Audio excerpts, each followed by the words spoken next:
So if you're taking care of yourself, if you're, doing things that make you happy, you therefore make the people around you happy, and you're doing something for them as well. Wow. To the best of my knowledge, I'm not currently a father, but one day I hopefully will be, and today's podcast guest is the perfect person to speak to for when that day comes. Jamie Perkins is the father of 2 girls, Ava and Zoe, who you may see in his vlogs over on his YouTube channel with over 1.5 million subscribers. Jamie's fathering style reminds me of my dad. There's a large emphasis on leading by example. He's open about getting expelled twice in high school, but he's also proud that he changed the trajectory of his life for the better. Jamie may now have more low-key dad-like responsibilities, but his stories of getting into content creation are awesome. He's toured with megastar rappers like T-Pain and Macklemore as their videographer. And it all paints a really nice picture of how he's gotten to where he is now. I think you're going to get a lot of gold nuggets of wisdom out of this podcast. Enjoy. I got expelled from 2 schools. So Actually? I was definitely not that kind of dude. I was always in trouble. Okay. How old were you when you got expelled? Like what age? I got expelled year 9 and year 10. Okay, so what is that, like 15-ish? Yeah, around 15, there? 16. Wow, okay. I could not picture you getting expelled. Yeah, most people can't. I was a whole different person until maybe about 20.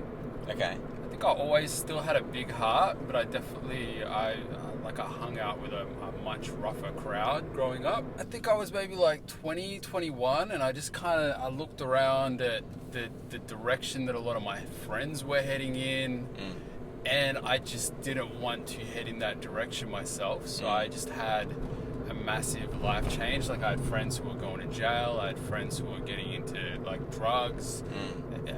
Just like it wasn't, because I grew up in the graffiti scene, so I was really involved. Like I liked graffiti, I wasn't good at it, but I liked all of that sort of stuff, and it got me in a lot of trouble. It got me mixed up with the wrong sort of people. But I just kind of looked at the direction everyone else was heading, the direction that I was heading. And I moved away from Geelong and moved away from a lot of the type of people that I was hanging out with. And I just kind of made like this conscious decision that my life was going to change. And it was like a long kind of road, but it happened. Was there any like religious aspect to it? Or was it more just No, it was just... Yeah. It was what it was. I realized that my life wasn't really what I wanted it to be, and I was like, all right, let's change a lot of stuff. One of the things that you mentioned at dinner, like with, I think it was like Rachel, the Rachels were there, yep. and Aaron and them, and you were telling us about, there's also a road close. I don't even know where I am right now.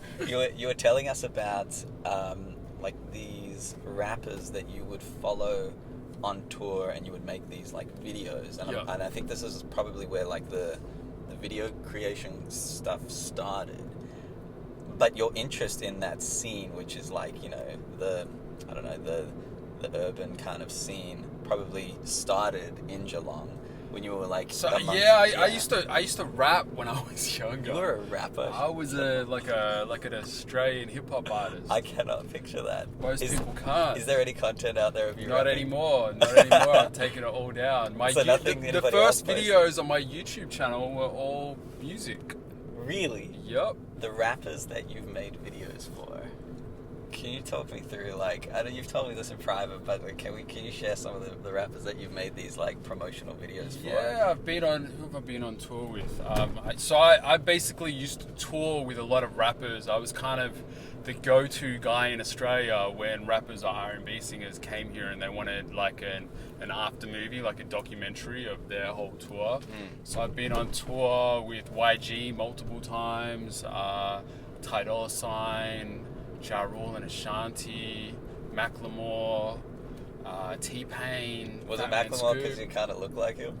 You know what's funny? So the time with Macklemore, I had a similar haircut to him at that time, and I was at the Forum, and there was this long line down the road, and I got to just walk through the entrance without, like having to go in the line.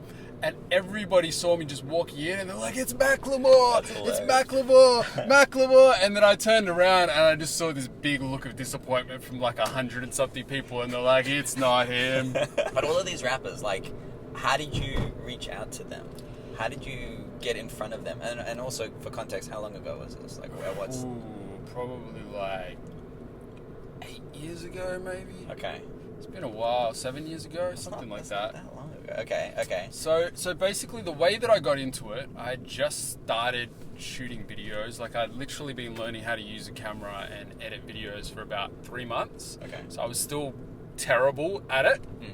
But I'm the type of person that when I set a goal, I make that goal happen. I kind of get tunnel vision. So I knew I wanted to do stuff with artists, and rather than approaching small artists, I had this great idea of sneaking in to Kendrick Lamar's concert. So Kendrick Lamar, his wave was starting to rise. He was doing his first ever show in Melbourne, Good Kid, Mad City tour. Yeah. And I showed up to his concert with a friend with our cameras out, and we had these fake media passes around our neck. And we timed it so that the concert had just started as well. So there was a bit of urgency. We get to the door, we're like, "Hi, we're here, we're Kendrick's video guys. The show's started, we're running late." Acted all stressed to get in there, and they checked the list, and they're like, "What's your name?" And we gave a fake company name, and the company name wasn't there.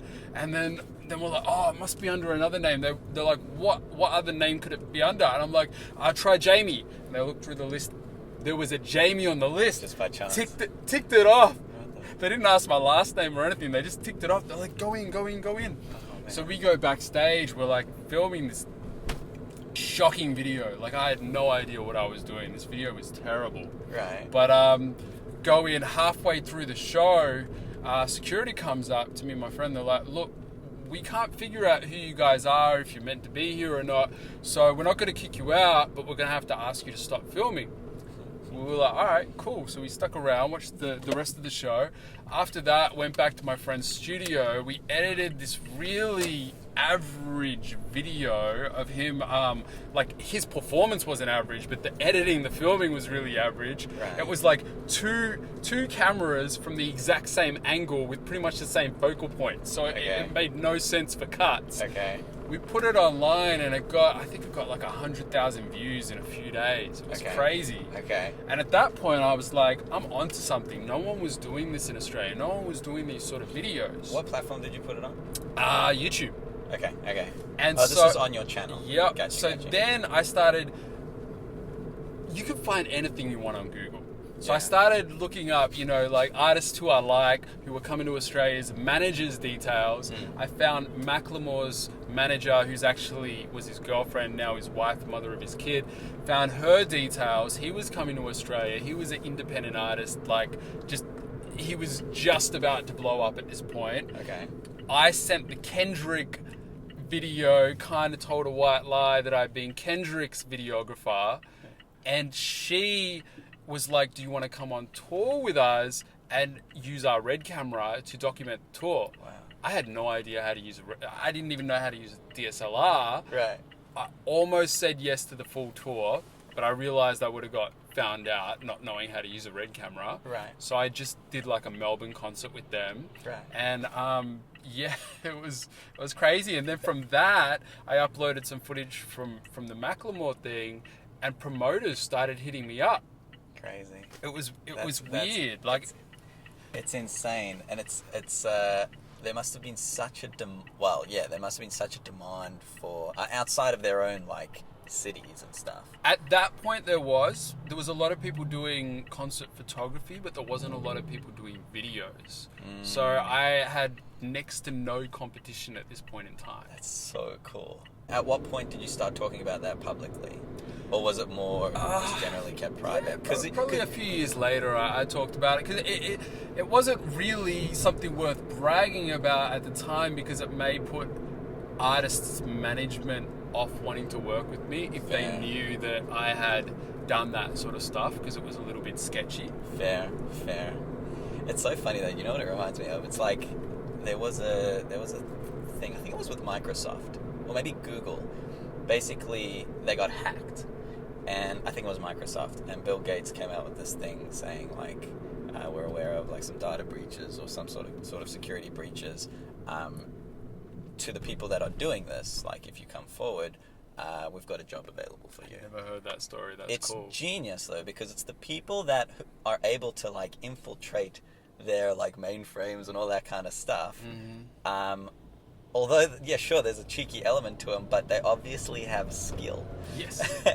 and although like the skill that like a tour manager might need for like videography and stuff might be more on the videographer side, you obviously also have that like passion for the music and like wanting to see the artist, because that was complimentary. Like you were obviously super keen on the artists too. I was. It ties in so nicely to each other. It's funny, hustle will get you a lot more places than skill a lot of the time. You still need to have a bit of both, but hustle definitely open a lot of doors. That story reminded me of, do you know who Frank Abagnale is?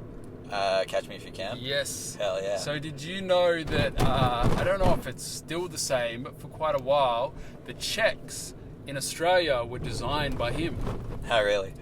I wouldn't be surprised if that kind of stuff. Yeah, he designs a lot of security stuff. Brilliant. For banks. I love hearing stuff like that. I think having a moral compass is very important in life. You don't always have to be perfect, but so long as you've got a compass that's pointing you in the direction of what you think is wrong and right, that you can gauge your actions on and be accountable to yourself, I think that's one of the most important things in life. Do you know what nihilism is? Nihilism? No. So nihilism is basically the interpretation of life as nothing really matters because we're all going to die anyway. The Earth is just this massive rock hurtling through the atmosphere of the universe, and everything matters, but nothing really matters. Which is like comforting in a sense, but it also pulls purpose away from anything that you ever do. And something that I've noticed in probably the last year in particular, as I started offering like bookings through like my booking form, and the audience that seems to take me up on like a booking is kind of like this 18 to 21 year old demo. Yeah. Oh shit, am I? I don't know if that was legal. Don't kill us. There's like this 18 to 21 demo that, whether they know what nihilism actually is or not, a lot of the ways that they go about their life is based on this nihilistic experience of, I care, but I don't want to care too much, or I don't want to commit to too many feelings because there can be a lot of pain and stuff associated with that. But the problem that I'm noticing on such a like broad scale is there's a lack of like purpose in the endeavor. And the endeavor can be related to so many things. It can be career or love or all of these different types of things. And when I hear stories like you're trying to get in front of like tour managers to get the videographer position and all of these kinds of things, it's like you had such a, it sounds like, I wasn't there, but it sounds like you had such a strong purpose for what you were doing. I think if you know your purpose, you can pretty much do whatever you want. To a degree, like knowing your why. Your why is very important. What would you like? It's hard to summarize the purpose sometimes, but if you were to have summarized your purpose back then, what would it have been? I just wanted to create. That's all I really wanted to do. I wanted to create, but I also wanted to be able to put positivity out into the world as well. Okay. Just so that, I don't know, just always wanted to put out more positivity than negativity. Was that coming off the back of like not putting as much positivity out as you? I think it comes from, so I grew up with ex-missionary parents. So like my mum lived in the jungle of West Papua for 14 years as a volunteer nurse. Okay. And my dad as a volunteer builder for 12 years. So I grew up with a lot of stories about purpose and about giving back. And, you know, like the happiest times in their life have always related to these moments where they've done very selfless things. So I guess that has been ingrained into me, where I want to be able to not just do for me, but somehow do for others. And do you have siblings? Yeah, I've got 2 younger brothers. Yeah. Okay, so you're the oldest as well. So Yes. there's a sense of responsibility. Maybe that's where the higher level sense of responsibility, just in a general sense, comes from. That's very noble. And your parents, that like sense of giving back, was that more things that they did or things that they told you about? A bit of both. Okay. Yeah, I've seen them give back a lot. I mean, my 2 younger brothers, they're both adopted as well, so they've always been doing for others as long as I've known them. Like, my dad's the type of guy who doesn't have a lot of money, but I've seen him give money to people at times when he didn't have much himself. Right. It's just who they are. I definitely can't live up to who they are. I've definitely got too many selfish traits to say I'm like them. Okay. But they're definitely great people like that.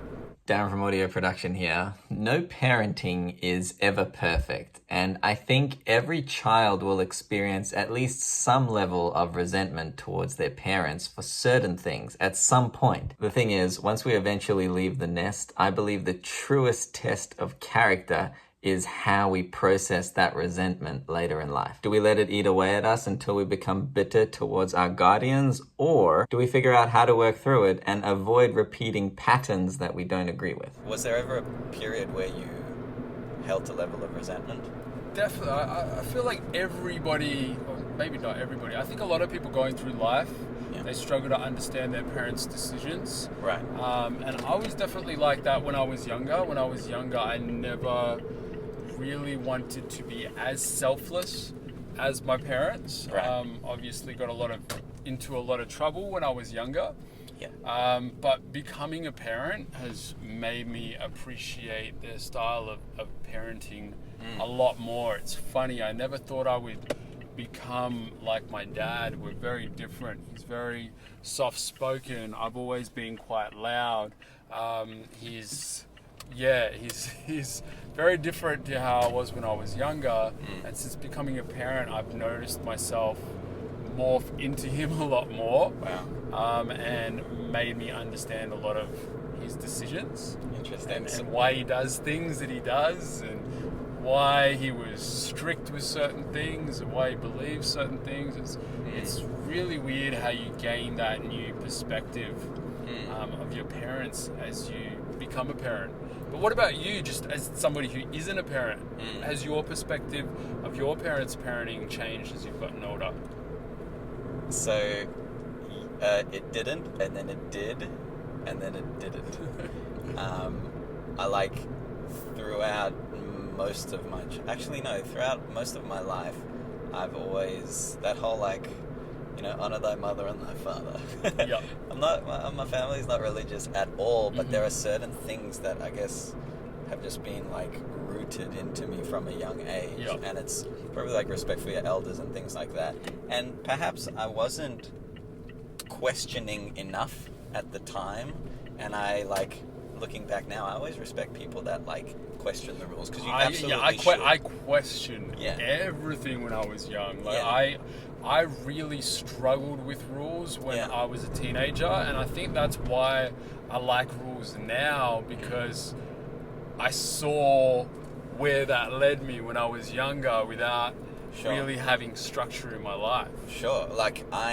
I feel like I'm such a late bloomer to this whole critical analysis and questioning rules, because the more rules that are imposed on me in the last 5-10 years, we've had a lot of rules imposed on us in the last 2 years. We really fucking have. But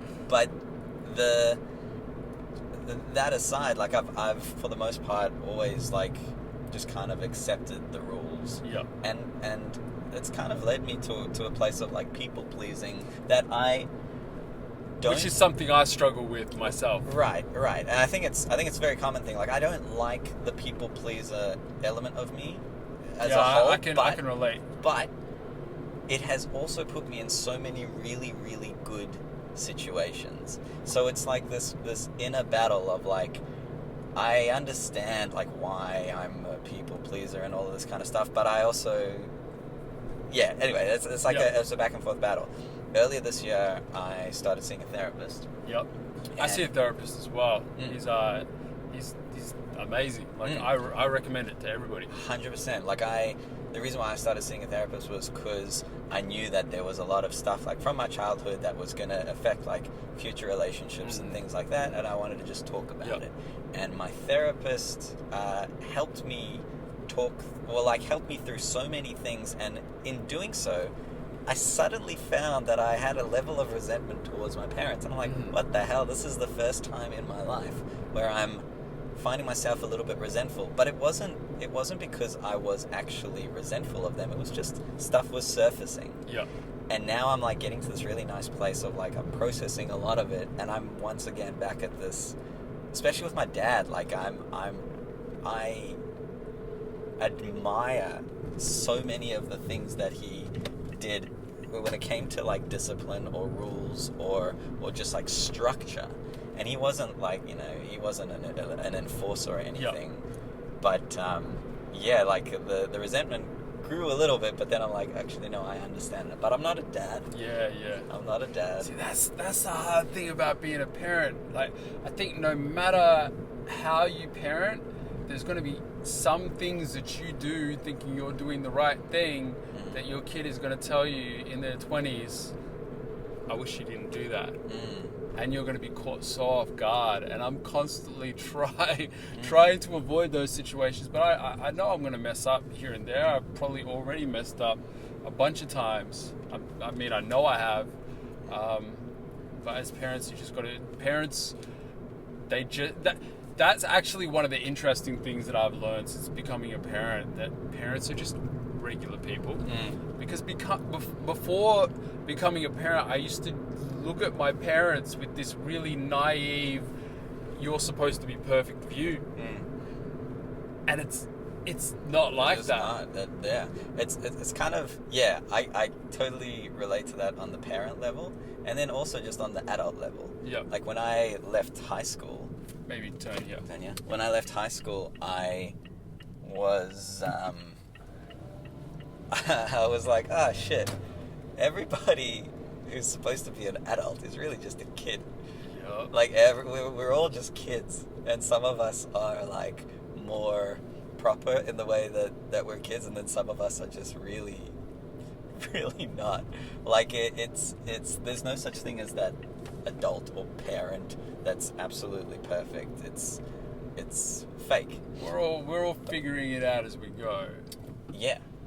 And then that kind of leads me back to the trying to be the best example that you can be for your kids, like with the swearing and stuff. Like, I'll swear here and there. Like I got in the car and I accidentally dropped an S-bomb.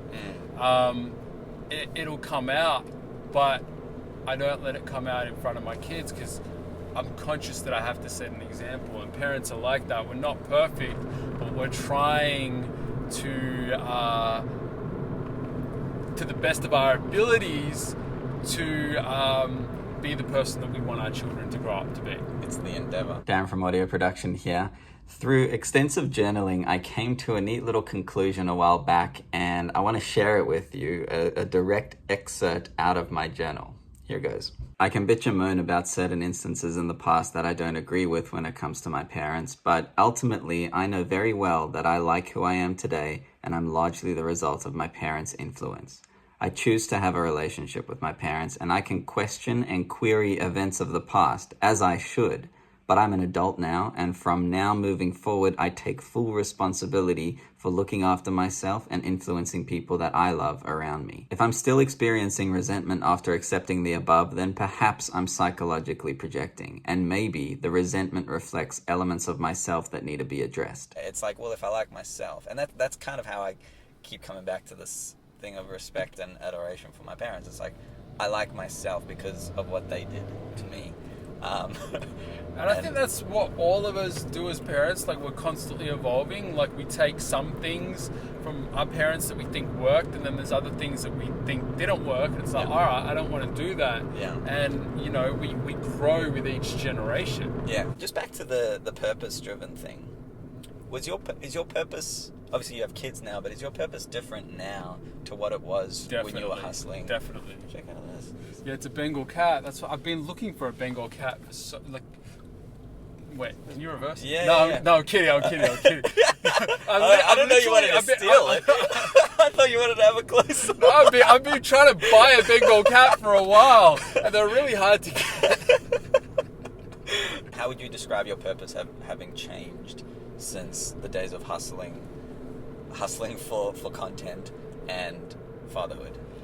So, man, becoming a dad, your purpose changes completely. I mean, everybody's does it, but mine definitely has. Like, my kids are just first and foremost. I used to be an absolute workaholic. Okay. I was just incredibly driven. Now I've slowed down a lot because I really appreciate just that regular sort of time with my kids and giving them that experience as opposed to working all the time. I'm actually trying to find a balance at the moment because it's funny. I used to be a workaholic and then I slowed down, which was kind of hard for me. But now I've slowed down so much that I really just enjoy the time hanging out with my kids. And I'm trying to, I do miss the hustle a bit as well. So now I'm trying to find a way to balance the two because my kids are so used to just seeing me just like super present, super dad. Sure. I gave a lift to, it reminds me of these passengers I gave a lift to about 2-3 years ago. It was like 5 o'clock in the morning. I'm taking these two dads home. I think they were in like their maybe like mid to late 40s. But they were like pretty smashed. And I was taking them home. It was like a 45-minute drive, having a chat, getting to know them. Both of them had kids. And I was like, I think it's really cool that like you guys can still have like a night out. Yep. And your dads and like, you know, you got responsibilities and like you're obviously having a lot of fun. And he said something that was so beautiful to me that it kind of clicked. He was like, I'm an individual as well. Like I have like needs, wants, aspirations. Absolutely everything that I do is with my kids first and foremost front of mind. But like, you know, my needs are important too. And if I can fulfill my own aspirations and needs, what I can bring back to my family is like next level, more like appreciated, accepted, and all of these kinds of things. It was just a bit of a different perspective on it because it's like I agree with that. You need to have your own sense of happiness outside of family life and your own sense of how do I explain it?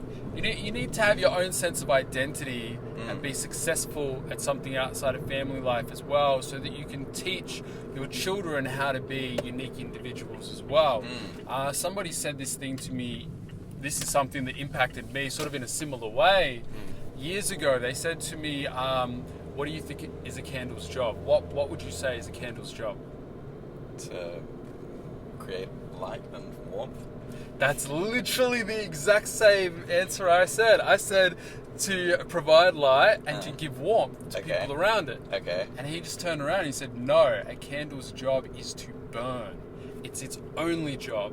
But if it does its job right, the counterproduct, the product of that is it provides light, warmth, it provides all these other things. So if you're taking care of yourself, if you're, doing things that make you happy, you therefore make the people around you happy, and you're doing something for them as well. Wow. And that's why it's important to find purpose in life. 100%. You know what? Like, on that note, I'm gonna pull over here. I'm gonna end it there because I think that is such a beautiful note to end it on. And I really appreciate these perspectives and these ideas and things that I think are on the dad side and on the guy's side. I don't feel like I hear much about it on the father's side. So I really appreciate it, and I respect what you do a hell of a lot. Thanks for having me. Thank you so much. And if you guys like this video, make sure you hit the thumbs up, make sure you subscribe to him, and all that stuff. Hell yeah. I love doing this with other YouTubers. It's so much easier. Even though when we turn 18 or 21, we're legally considered adults, It's really just a number. We're all just kids, just some people are a little bit more socially polished than others. When we move out of home and we truly begin our own lives, we're all working towards making something for ourselves in this big, intimidating universe. And I really do believe that the best way to spread our wings is to understand and appreciate where we came from. That's right, your dad's dick.